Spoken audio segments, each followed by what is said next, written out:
Robson Cavalcante, que esteve conosco no ano passado. Nós tivemos o privilégio, o prazer de tê-lo conosco aqui. Foi uma honra e Deus nos agraciou para que esse ano pudéssemos tê-lo novamente. Um amigo, um irmão. Ele é cientista político, escritor e bispo anglicano na Arquidiocese do Recife, ex-assessor da Aliança Bíblica Universitária do Brasil, foi membro fundador e integrante da Comissão Executiva da Fraternidade Teológica Latino-Americana e da Comissão de Convocação e da Comissão de Continuação do Congresso de Lausanne e da Comissão também Teológica da Aliança Evangélica Mundial e também da Comissão Executiva da Fraternidade Evangélica na Comunhão Anglicana. Um homem de Deus, acima de tudo, um servo e nada mais. Eu quero convidá-lo para estar aqui e eu gostaria que a igreja o saudasse com uma salva de palmas.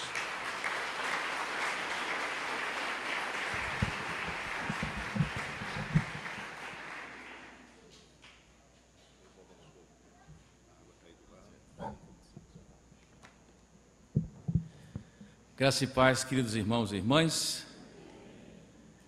É sempre um prazer estar em Niterói, cidade que eu tive a alegria de viver durante 2 anos, e também a alegria de estar de volta a essa Semana Teológica. Fico muito honrado.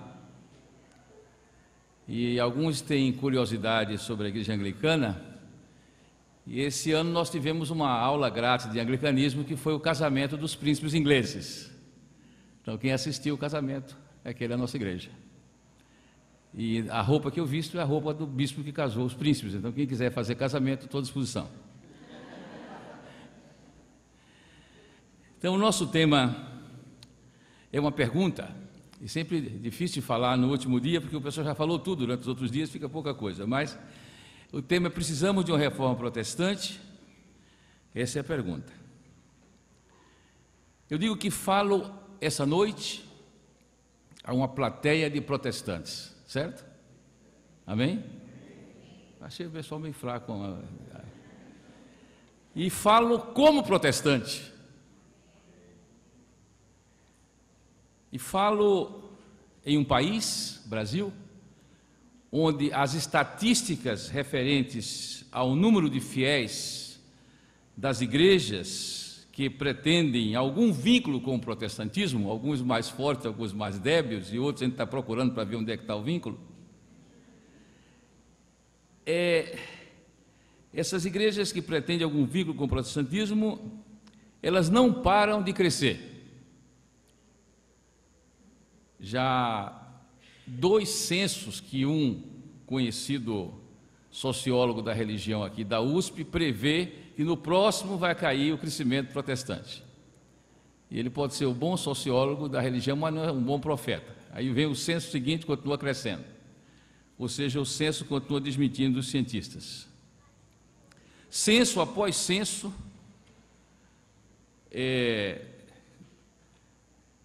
nós temos esse crescimento que, quando começamos, há menos de 200 anos, nós começamos de zero. E podemos ver que na independência, em 1822, nós praticamente quase não tínhamos protestantes no Brasil.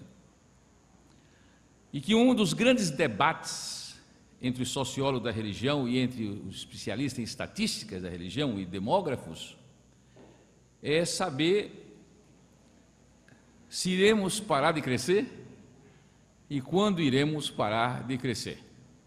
Enquanto eles discutem, a gente vai crescendo, não é isso? Graças a Deus. Então, o protestantismo hoje é um dado relevante, inegável, e inclusive os políticos estão descobrindo isso. Eu cheguei a dizer o ano passado que a igreja protestante não elege sozinha um presidente da República, vai ficando cada vez mais difícil alguém se eleger contra ela. É um dado relevante não somente no Brasil, mas em toda a América Latina. Países como o Chile, países como a Guatemala, o próprio Haiti, há um crescimento muito grande. Eu me lembro quando fui à Colômbia a primeira vez, era uma igreja protestante extremamente pequena, raquítica, e quando voltei lá, 2 décadas depois, imensas igrejas, o evangelho tinha explodido.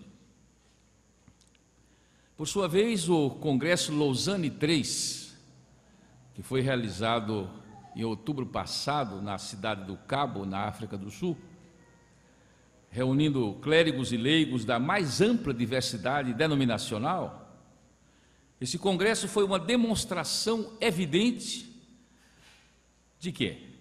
De que o cristianismo é uma religião que finalmente se tornou um fenômeno global. Se eu posso comparar Lausanne 1, 2 e 3, pelo menos uma coisa pode-se notar, que foi o acréscimo de países onde o cristianismo foi ficando presente. Mas que também podemos constatar que o protestantismo é, em grande parte, o responsável para que o evangelho esteja sendo pregado a quase todas as nações. O ímpeto missionário protestante não tem diminuído.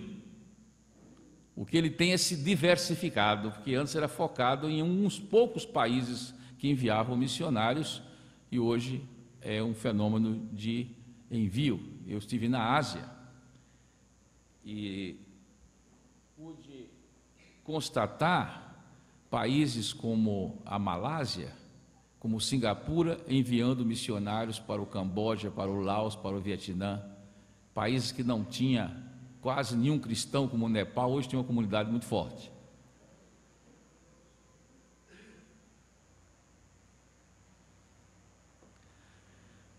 Dentro de 6 anos, exatamente em 31 de outubro de 2017, estaremos em todo o mundo comemorando os 500 anos da Reforma Protestante do século XVI. Estamos perto da grande festa. Ninguém morra até lá para poder fazer parte.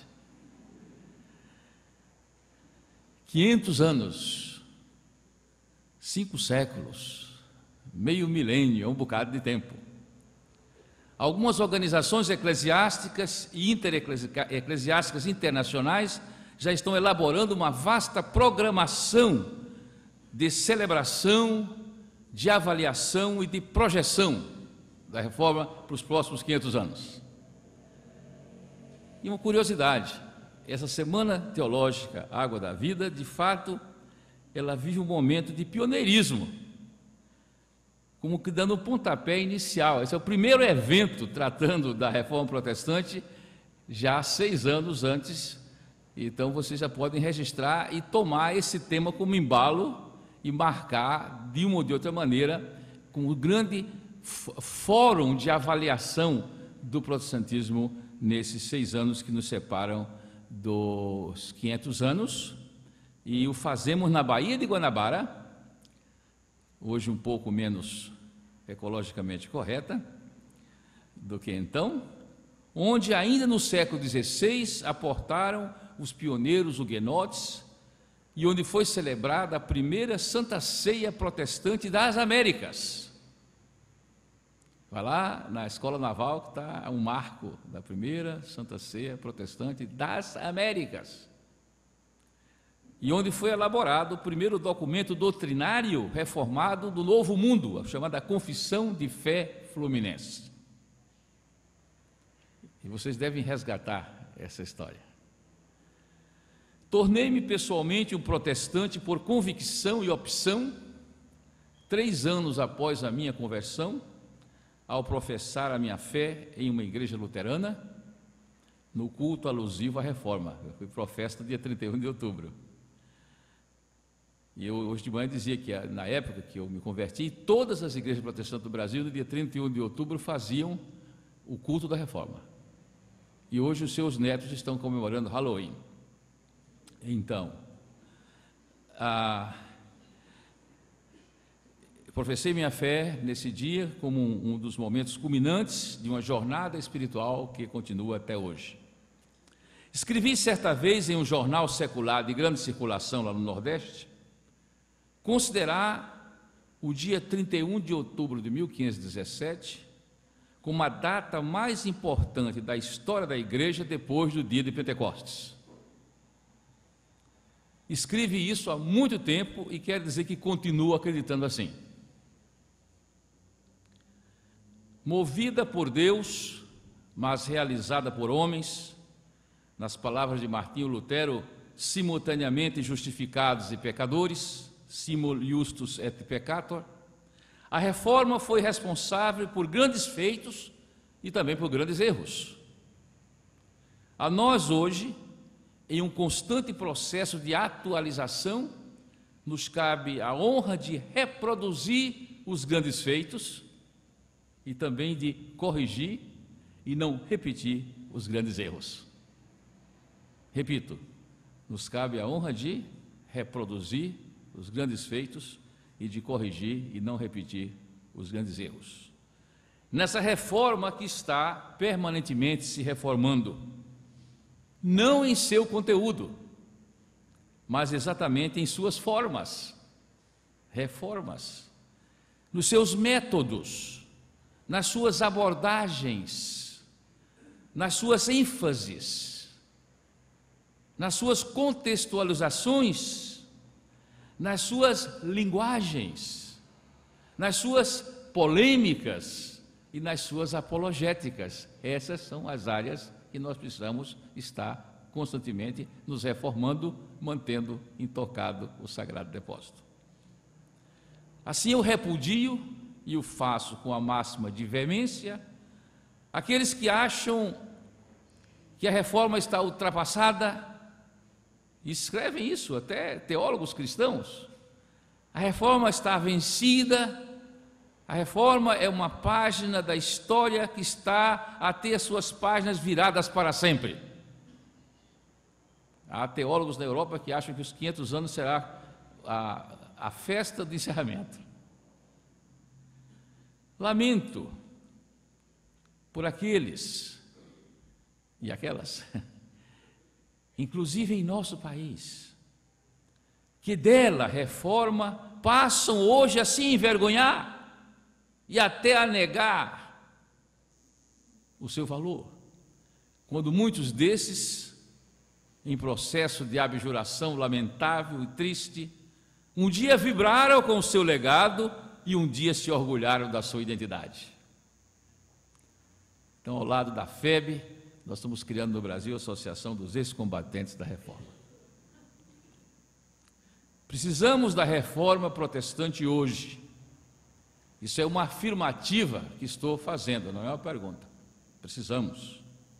Não precisamos de uma nova reforma, mas de nos apropriarmos com sinceridade, com determinação, com convicção, com discernimento, com coragem, com atualização da sua herança, tornando-a não somente autêntica, mas renovada, atual e relevante. Essa é a nossa proposta.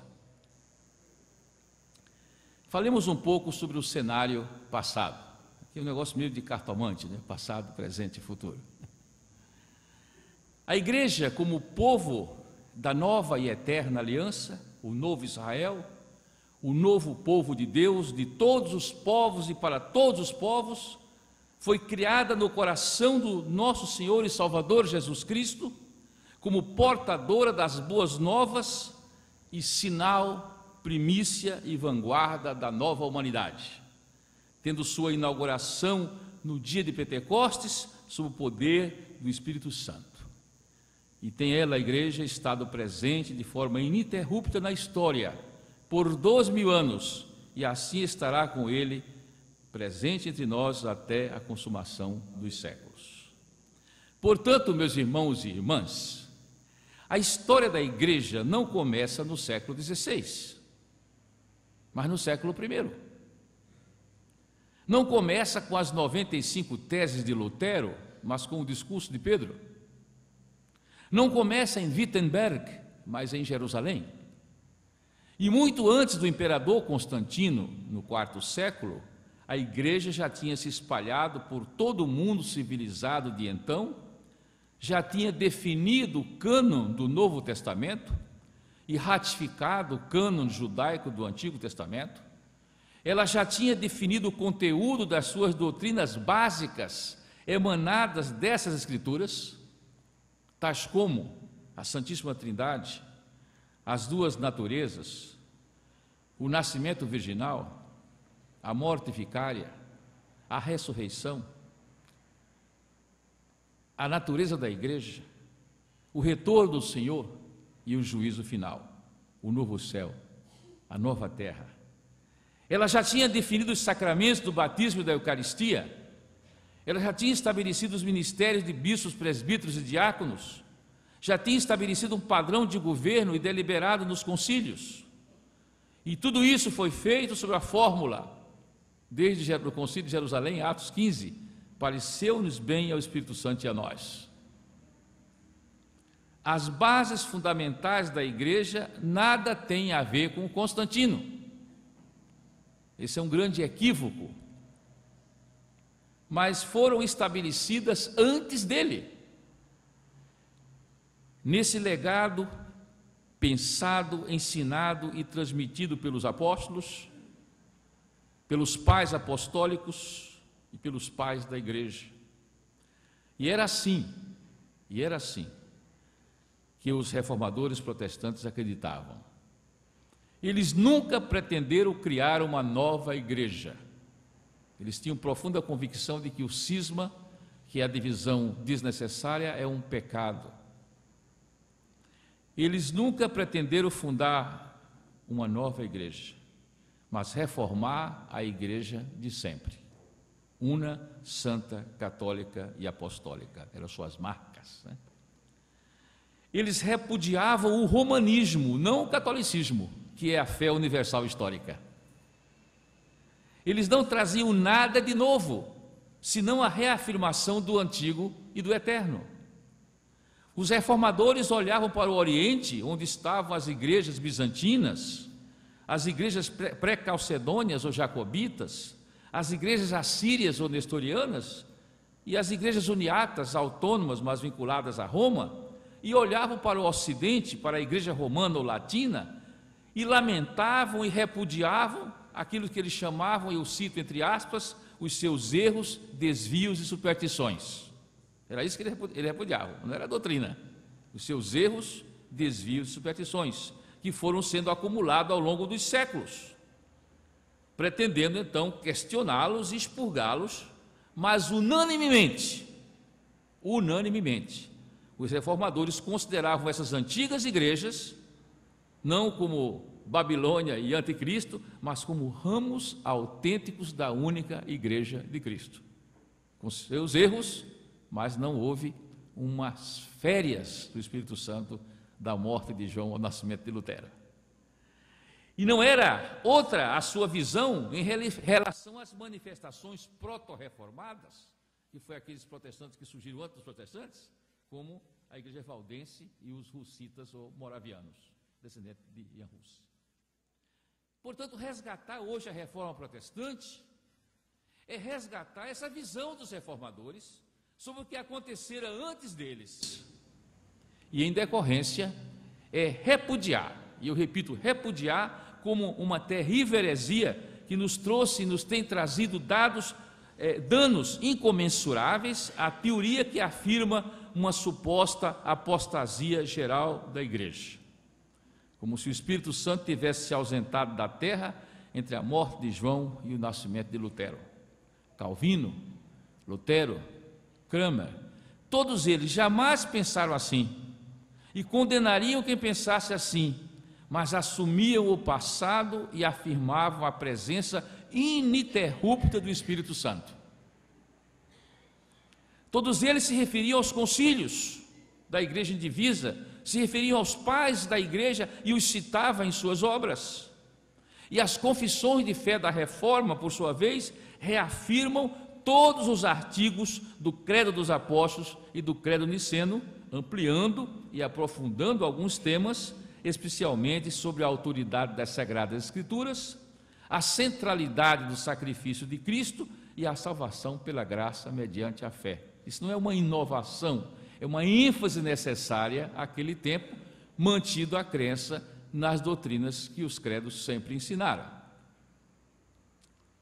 Uma questão central é: no que nós nos distanciamos hoje dos reformadores?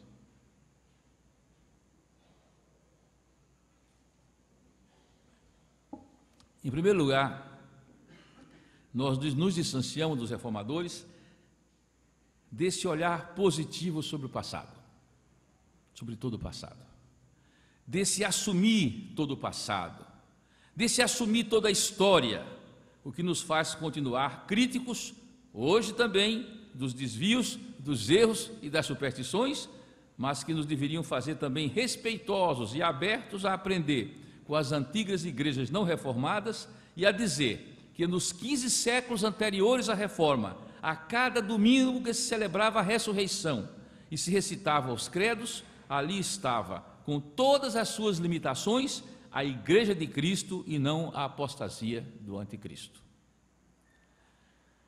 Os embates travados nesse continente, com a Igreja Romana, eu venho do Nordeste, do Padrinho Cício, e os longos períodos de perseguição e discriminação tornou a comunidade protestante mais vulnerável a aderir à heresia da apostasia geral da Igreja, e hoje, afirmando as nossas convicções protestantes, repudiamos essa heresia e reafirmamos o pensamento dos nossos antepassados da fé. Esse é o primeiro distanciamento que tivemos em relação aos reformadores. Em segundo lugar, nós nos distanciamos dos reformadores quando substituímos a autoridade das Sagradas Escrituras, seja pelo racionalismo, de um lado, ou pelas revelações particulares e pelas experiências. Veja alguns programas de televisão, experiências, revelações particulares, e a Bíblia entra de azeitona em empada. Então, tanto o racionalismo, por um lado, quanto as experiências e as revelações particulares, é um distanciamento daquela sola Escritura, que é uma Bíblia crida, aberta e exposta como palavra de Deus. E diz um artigo de fé da minha denominação: nada ensinando ou requerendo que seja crido, que por ela não se possa provar. Essa é a fórmula. E também quando nós substituímos a sola gracia pela lei, pelas obras, nas exigências legalistas e moralistas dos usos e costumes. Quando substituímos a sola fide como dom de Deus que recebe a graça por um pensamento positivo que impõe ao céu saúde e prosperidade. Começamos a reforma com 6 ramos do cristianismo e a terminamos com uma dúzia apenas, pois o denominacionalismo não havia ainda surgido e nem o termo denominação era sequer conhecido ou usado na época da reforma, porque esse termo denominação nem está na Bíblia, nem nos credos, nem nos pais da igreja, nem nas confissões de fé da reforma, nem nos escritos dos reformadores, porque eles repudiavam com o pecado contra o Espírito Santo, que é o Espírito que orou pela unidade, tanto as heresias, que são atentados contra a verdade, quanto os cismas, que são atentados contra a unidade. A Bíblia foi traduzida para um número cada vez maior de idiomas. Escolas, universidades, hospitais foram espaços concretos do amor de Cristo às nações, pelo projeto missionário, né? O analfabetismo foi reduzido. O primeiro país do mundo que eliminou o analfabetismo o fez por consequência da reforma, que foi a Islândia no século XVII, aplicando na prática uma ideia de Lutero que foi implementada por Melâncton, que foi ter uma escola primária ao lado de cada igreja.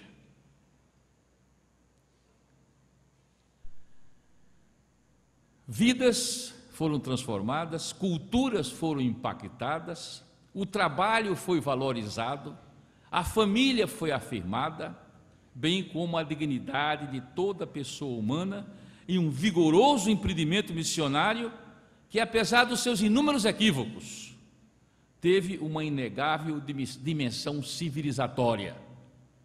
A reforma protestante, em seu conjunto, tornou o mundo melhor.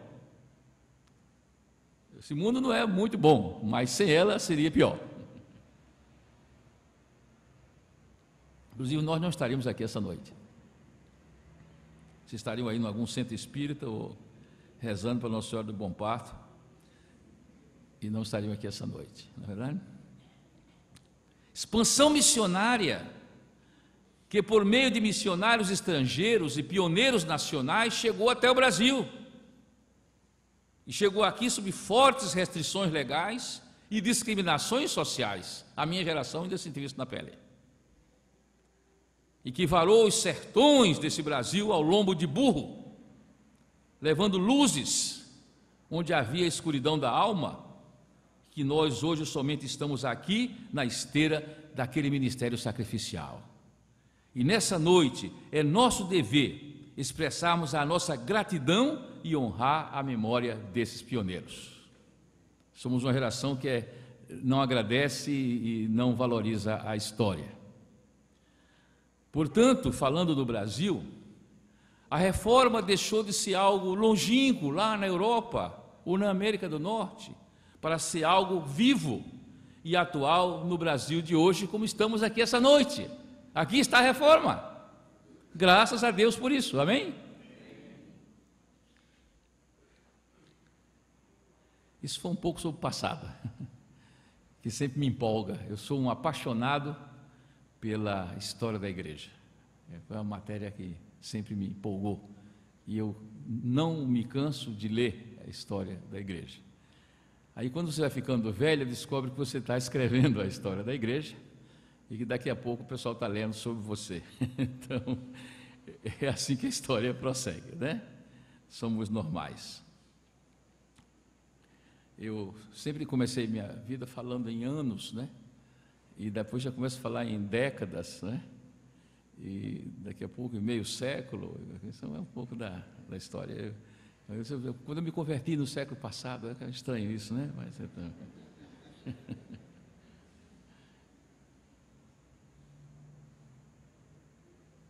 vamos falar um pouco sobre hoje. O avanço protestante foi originalmente obstaculado no leste e no sul da Europa, mas se desenvolveu no centro e no norte daquele continente, inclusive como religião oficial. O caso da Escandinávia, o caso da Inglaterra, o caso da Holanda, da Suíça. E essa vinculação com o Estado não foi benéfica. Hoje temos evidência. Porque rapidamente deu lugar a uma imensa maioria de membros nominais. A Suécia tornou-se protestante por decreto real. E alguns por decisão do parlamento. Do meu católico, de seguida, diário oficial, saía todo mundo crente hoje. Então, vários países da Europa, o pessoal soube que era protestante pelo diário oficial.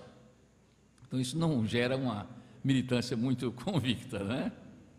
Então, eu digo que essa vinculação com o Estado não foi benéfica e rapidamente deu lugar a uma maioria de membros nominais e uma minoria de comprometidos, embora tenha tido um papel de plasmar marcas importantes da cultura e das instituições. Eu me lembro que eu estava indo para o Congresso de Lausanne I, e um pastor batista brasileiro dizia assim: hoje a gente não vê muito a reforma, mas vê as suas pegadas, marcas na cultura da reforma. Posteriormente, o avanço da teologia liberal, universalista quanto à salvação, acelerou o esvaziamento dos templos. E eu quero dizer que eu continuo crendo que esvaziamento de templo é fracasso da igreja e não realização, embora há colegas nossos que discordam. Hoje, com a ideologia secularista e a imigração de membros de outras religiões, particularmente do Islã, já se fala de uma Europa pós-cristã, onde o que é mais grave, o cristianismo vem sendo discriminado e perseguido pelo Estado e pelas sociedades secularizadas. Se fala numa cristianofobia. e onde é mais difícil viver o cristianismo hoje, se você é um convertido, chama-se Inglaterra. Em uma década. Eu passaria a noite contando episódios de perseguição religiosa naquele país. Então, o mundo dá voltas fantásticas. A Inglaterra, que foi o maior centro irradiador de missões da história da humanidade, hoje é o país que mais persegue o cristianismo. E a Rússia, que passou 70 anos recebendo doutrinação materialista, é o país que mais gente crê em Deus na Europa.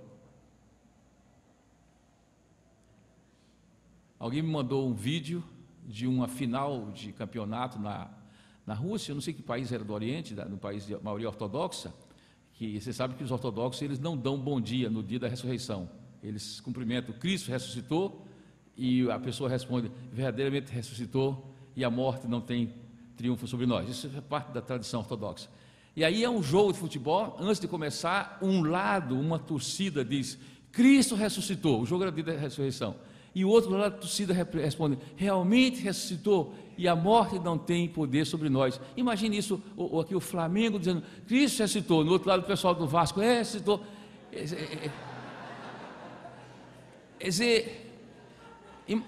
Percebe como nós estamos distantes, e país que parecia que desapareceu a fé floresceu? A gente ainda vai ter um campeonato assim. Pelo menos nós, como vascaínos, temos mais chance, porque qual é o único time que tem a cruz no peito?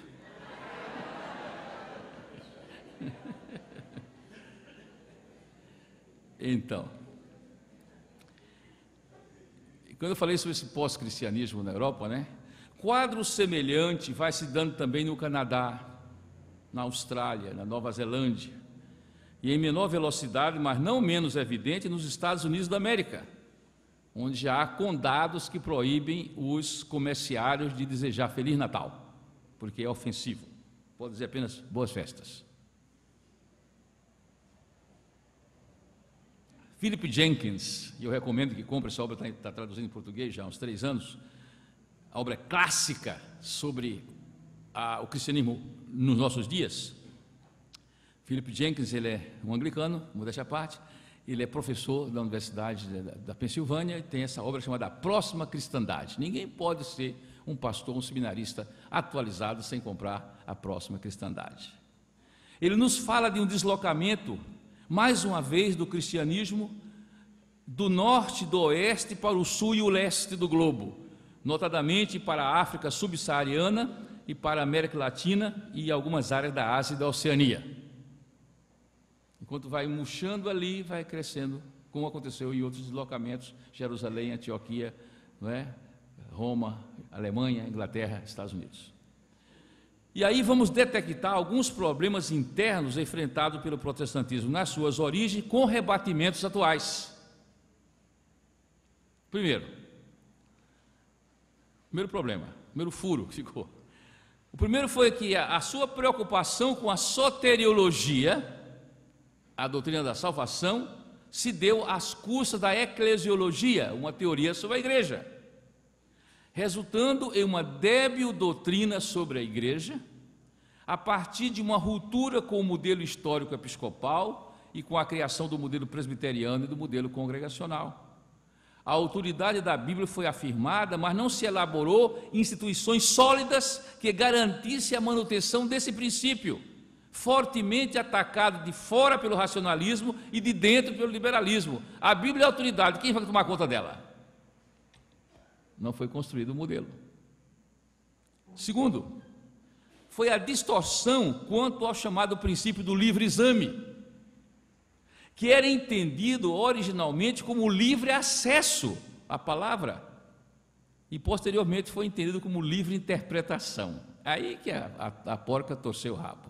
Livre exame era livre acesso, é livre exame mesmo. Examinar as Escrituras. E aí foi distorcido para livre interpretação. Aí cada um cria a sua denominação porque tem a sua revelação direta, né? Agora diretamente com ligação de internet com o céu. Dentro do individualismo burguês, decorrente do modo de produção capitalista e da urbanização, da revolução industrial, resultando em um caos doutrinário interminável. Enquanto nós estamos conversando aqui, alguém está tendo alguma revelação aí por fora e está descobrindo que todo mundo errou há 2000 anos e que aquele pedaço da Bíblia é ele, e aí começa, né? Então, a primeira questão foi a debilidade eclesiológica, a segunda foi a distorção quanto ao princípio do livre-exame, e o terceiro, já comecei a falar um pouco antes, a partir dos Estados Unidos, nos últimos 2 séculos, foi o surgimento do conceito de denominação e o fenômeno socioeclesiástico do denominacionalismo como uma fragmentação institucional sem fim e a eliminação da figura do pecado do cisma. Está todo mundo cismado hoje.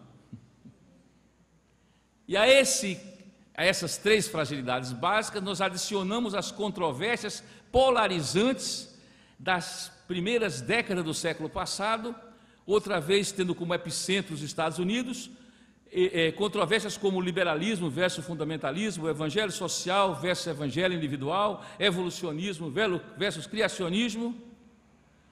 Adicionamos a atitude de apoio, indiferença ou oposição dos protestantes a Hitler, ao nazismo, ao racismo do sul dos Estados Unidos, ao apartheid na África do Sul, à guerra civil de Ruanda, a um ou outro lado das ideologias em choque na chamada Guerra Fria, ou às ditaduras do terceiro mundo, inclusive da América Latina, além da falta de sensibilidade cultural nos empreendimentos missionários, e aí teremos uma lista também de aspectos negativos e danosos da reforma. Daí eu listei os aspectos positivos que temos que manter e não abrir nem para o trem, nem para o ônibus, nem para o metrô, e temos que ter a sinceridade de dizer, olha, o pessoal pisou na bola aqui, vamos ver se não pisa também. Só que alguns das pisadas de bola está difícil de você reverter. Os principais movimentos surgidos no interior do protestantismo na primeira metade do século passado foram, e que nos marcaram, foram sem dúvidas 2. O movimento ecumênico, com uma necessária bandeira da unidade, mas que depois se perderia no caminho, décadas depois sequestrado por uma elite teologicamente liberal no Conselho Mundial de Igrejas, mas no início era realmente um ideal de unidade na missão, e foram os evangélicos que fundaram o movimento ecumênico, não foi a Igreja Católica, que era contra. A Igreja Católica tirou documento excomungando quem apoiasse o movimento ecumênico. E o segundo, movimento pentecostal, que, se por um lado teve um aspecto altamente positivo na atualização e na dinamização protestante, e no resgate à figura um tanto esquecida do Espírito Santo, por outro lado, foi negativamente marcado pelo sectarismo, pela alienação política e pelo anti-intelectualismo. No século XXI, o movimento pentecostal tem sido igualmente afetado por um doloroso processo de fragmentação, menos por questões doutrinárias do que por conflitos de personalidades e a prática do nepotismo, que é abençoar os parentes. Novas correntes no espaço protestante, como a teologia da batalha espiritual e a teologia da prosperidade, apenas concorreram para esgarçar ainda mais o já débil tecido unificador da comunidade protestante. O velho liberalismo moderno racionalista tem dado lugar mais recentemente ao liberalismo pós-moderno revisionista, onde, no lugar de crer na verdade apenas pela via da razão, o liberalismo moderno, nós temos agora múltiplas verdades, ou nenhuma verdade, o que inclui um relativismo moral. Em várias tendências do protestantismo atual, o passado é atacado e negado em seu valor, inclusive o conteúdo doutrinário.